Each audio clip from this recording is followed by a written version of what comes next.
तो आपला सेक्शन आपला टॉपिक आहे की ज्युडिशियल इंडिपेंडन्स. तर हा ऍक्च्युली पीवायक्यू आहे. पीवायक्यू 10 मार्क्स साठी आलेला 10 मार्कवर क्वेश्चन 2023 UPSC मेन्स मध्ये त्याच्यावर आलेला क्वेश्चन आहे. न्यायिक स्वातंत्र्य म्हणजे ज्युडिशियल इंडिपेंडन्स वर हा क्वेश्चन बेस्ड आहे. तर व्हॉट इज न्यायिक स्वातंत्र्य? आता क्वेश्चन काय काय आलेलं आहे की constitutionally guaranteed judicial independence is a prerequisite of the democracy comment. म्हणजे काय की संवैधानिक हमी दिलेले न्यायालयीन स्वातंत्र्य ही लोकशाहीची पुरवठा आहे टिकलेल्या. तर आपल्याला काय काय हा आता समजून घ्या 10 मार्क्सचा क्वेश्चन आहे हा. 10 मार्क्सच्या या क्वेश्चन मध्ये कुठले कुठले पॉइंट्स आपले मार्क आले पाहिजे. तर फर्स्ट टाइम याच्यात इंट्रोडक्शन यायला पाहिजे. तर इंट्रोडक्शन मध्ये काय यायला पाहिजे की व्हॉट इज न्यायिक स्वातंत्र्य. न्यायिक स्वातंत्र्य म्हणजे काय, ज्युडिशियल इंडिपेंडन्स म्हणजे काय, न्यायिक स्वातंत्र्य म्हणजे काय. त्याच्यानंतर सेकंड पार्ट काय, तर बॉडी. बॉडीमध्ये काय टाकणार आपण, बॉडीमध्ये याच्यामध्ये कारण काय आहेत आपल्याला ऍक्च्युली ते लिहिता यायला पाहिजे. त्याच्यानंतर त्याच्यातल्या तरतुदी काय आहेत, घटनात्मक तरतुदी काय आहेत, to protect the judicial independence. त्याच्यानंतर थर्ड पार्ट आपल्याला मेन्शन करायचं असतो याच्यामध्ये. Third party was about conclusion. Okay, conclusion मध्ये काय मेन्शन करायचं आपल्याला ते बघूया. ठीक आहे.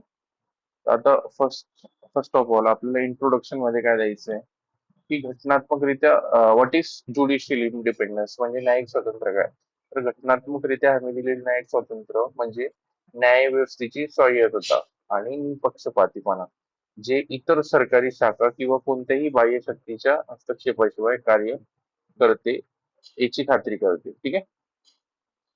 राज्यघटनेचे कलम 50 न्यायपालिकेचे पूर्ण स्वातंत्र्य सुनिश्चित करते. एक पॉइंट आपण आता आलो.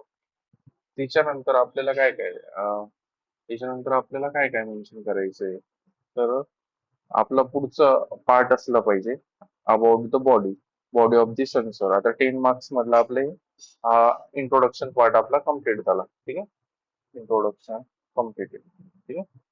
त्याच्यानंतर मग आपण येऊ आता बॉडीवर. आता बॉडी, आता हे एक मॉडेल आन्सर आहे. याच्यात पण काही चेंजेस आहेत की म्हणजे काय एकदम एक्झॅक्ट आन्सर असंच पाहिजे असं नाही. ठीक आहे.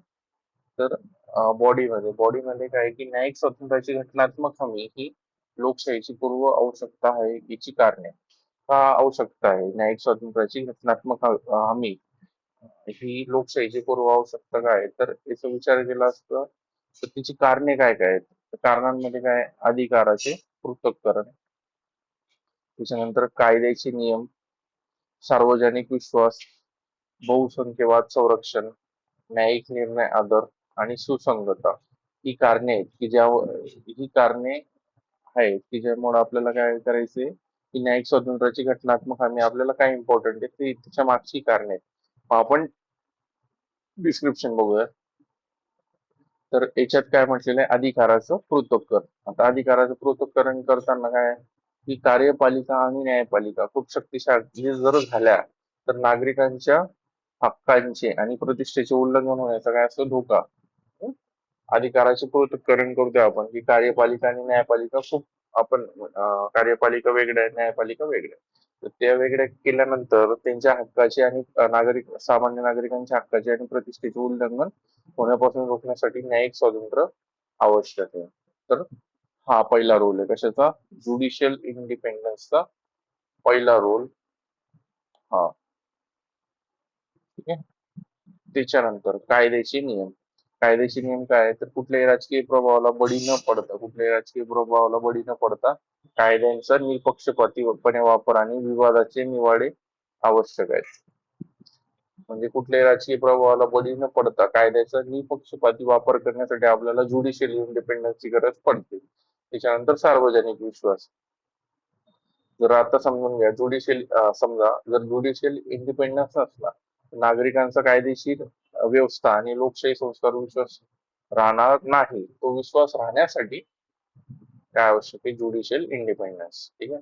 त्याच्यानंतर काय, बहुसंख्यवादापासून संरक्षण.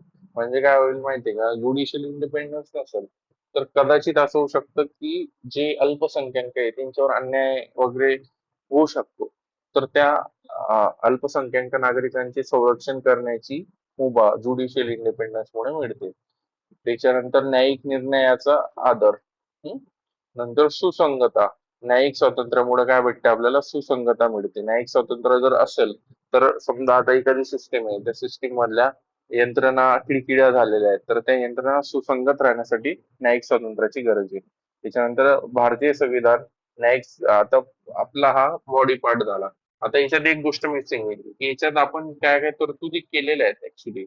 म्हणजे याच्यात आपण तरतुदी लिहिलेल्या नाहीत. तरतुदी ऍक्च्युली इम्पॉर्टंट आहे. तर मग कुठल्या कुठल्या तरतुदी आहेत त्याच्यामध्ये? तर याच्यात एक गोष्ट मिसिंग आहे जी की तरतुदी. तर कुठल्या कुठल्या तरतुदी याच्यात यायला हव्या होत्या? तर कलम 124 याच्यात यायला होतं. त्याच्यानंतर कलम 214 याच्यात यायला हवं होतं.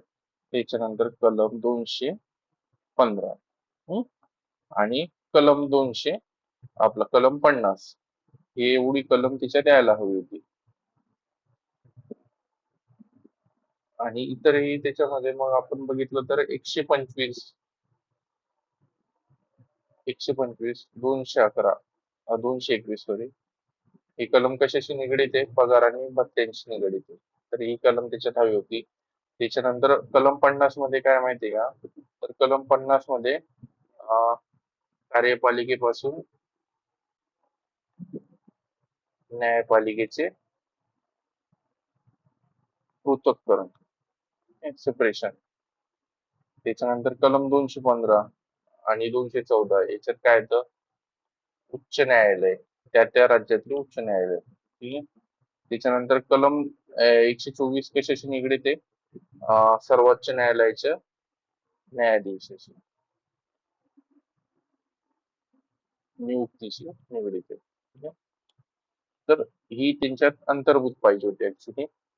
तर हा पार्ट ह्या आन्सर मध्ये थोडा मिसिंग आहे की आपल्याला ऍक्च्युली जेव्हा आपण म्हटलो की न्यायिक स्वतंत्र पाहिजे, म्हणजे न्यायिक स्वतंत्र ही पूर्वअट आहे लोकशाहीची. ठीक आहे. तर तेव्हा ह्या गोष्टी त्याच्यात आपण मेन्शन पण केल्या पाहिजेत की कुठले पाहिजे. कलम 124, कलम 214, कलम 215, कलम 50, 125 आणि 221. ठीक आहे. हे झालं. त्याच्यानंतर मग पुढे आपण येऊयात याच्यावर, कन्क्लुजन पार्ट वर. आता कन्क्लुजन पार्ट मध्ये काय म्हटलेलं आहे? कन्क्लुजन पार्ट, आता या आन्सर मधलं कन्क्लुजन काय आहे की भारतीय संविधान न्यायिक स्वातंत्र्यासाठी विविध तरतुदी प्रदान करते, जसे की कार्यकाळाची सुरक्षा, घटनेवर घटनेत आकारले जाणारे निश्चित येतात, नंतर संसदेत न्यायपालिकेचा अवमान करण्याचे अधिकार, नंतर न्यायालयीन नियुक्ती, न्यायालय स्वातंत्र्याच्या कॉलेजियम प्रणालीद्वारे ही राज्यघटनेच्या मूलभूत संरचनेचा भाग म्हणून ओळखले गेले आहे. ठीक आहे. तर अशा प्रकारे आपले कन्क्लुजन हो.